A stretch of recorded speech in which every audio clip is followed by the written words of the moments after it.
Israel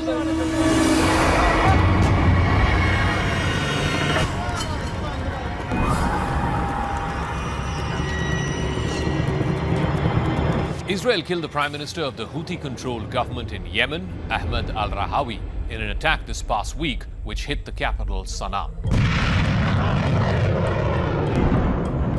He was the most senior official in the Iranian-backed terrorist group to be killed in the conflict so far. In a statement, the Houthi government said that a number of al-Rahawi's colleagues were also killed and wounded, but it did not name them explicitly. It said that Israel had attacked while they had gathered in Sana'a for a government workshop last Thursday. The killing of al-Rahawi was unlikely to cripple the Houthis, given that his role was mainly symbolic and power within the Houthis is concentrated in the hands of the Houthi leader, Abdul Malik al-Houthi.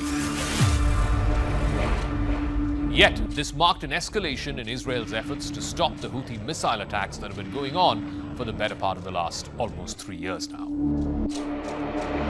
Soon after the Hamas-led attack on Israel on the 7th of October 2023 that ignited the war in Gaza, the Houthis began firing missiles and drones at various Israeli cities.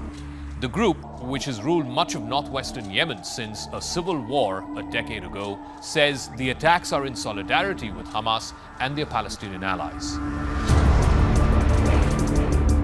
Houthi fighters have also fired on ships that are passing by the Red Sea in what they call an effort to enforce a blockade on Israel. Even though many of the boats that have been targeted by the Houthis do not carry Israel's flags, in fact, they don't even have any clear ties with Israel. The attacks have disrupted global trade. It has often forced ships to reroute and take other circuitous, more expensive routes and avoid the Red Sea altogether. Israel has responded by sending fighter jets hundreds of miles to Yemen to bombard their power stations and their ports in much of the Houthi-controlled areas. But these fighter jet sorties have failed to quell the Houthi attacks.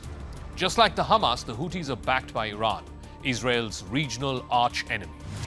During the war in Gaza, Israel fought several Iranian-supported armed groups around the Middle East, whether it's Hamas in Gaza, the Houthis in Yemen, or even Hezbollah in Lebanon.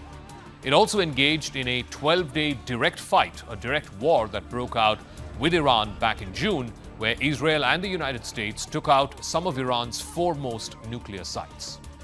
The Houthi ideology is reflected in the slogan that's on the group's flag: God is great, death to America, death to Israel, curse the Jews, and victory to Islam. Once a group of poorly organized rebel fighters, the Houthis now rule over much of Yemen's population. Israel's Defense Minister Israel Katz had threatened to assassinate senior Houthi officials, including their leader Abdul Malik al-Houthi, should they continue firing at Israel. But Israel was yet to successfully carry out any major strike against the Houthi leadership until this past week. The group quickly announced that Mohammad Muftah, who is a deputy to al-Rahawi, has been appointed as the acting interim prime minister. The statement vowed that the terror group will continue with its noble stand of supporting and aiding the people of Gaza. Under the previous Biden administration, a US-led multinational coalition had began its own campaign against the Houthis in Yemen in an effort to clamp down on their attacks on international shipping routes. President Trump has doubled down on that. He escalated the campaign against the Houthis back in March, pledging that the Houthis would be completely annihilated. But by May of this year, Donald Trump announced the end of US bombings, claiming that the Houthis don't want to fight anymore. Among the other cabinet members who were killed this past week was the Foreign Affairs Minister Jamal Amer Hasham. Sharaf al-Din, the Information Minister, was also killed. The Houthis are now anxious that future strikes could extend well beyond government officials to include military leaders who actually hold the decision-making power within the power structures of the terror group.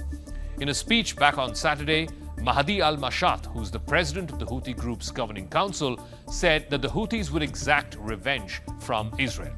He also vowed that Israel would no longer taste the flavor of security. Thursday's attack did not harm the leader, Abdul Malik al-Houthi, who's the supreme leader of the Houthis, or any of the other significant military leadership in the group. In Israel's leader, Prime Minister Benjamin Netanyahu, the Houthis seem to have found a resolute adversary. Abdul Malik al-Houthi and Benjamin Netanyahu both have religious fervor, very strong ideology, which is what drives their politics to a large extent. At an Israeli cabinet meeting back over the weekend, Netanyahu said that the Israeli strike had eliminated most of the Houthi government and additional senior military figures, but he gave no specific details on who were the ones who were killed. Israel Katz, the Israeli defense minister, also suggested that Israel planned to attack more senior Houthi leadership in the future. Complicating the calculation of the Houthis is the fact that Iran and various terror proxies that Iran backs across the Middle East have been significantly weakened in the last couple of years. That has left the Houthis virtually alone in an open confrontation with Israel.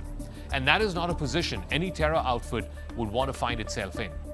The question before the Houthis is retreat or revenge. As of now, revenge seems to be the option because they realize that retreat would be an even costlier blowback.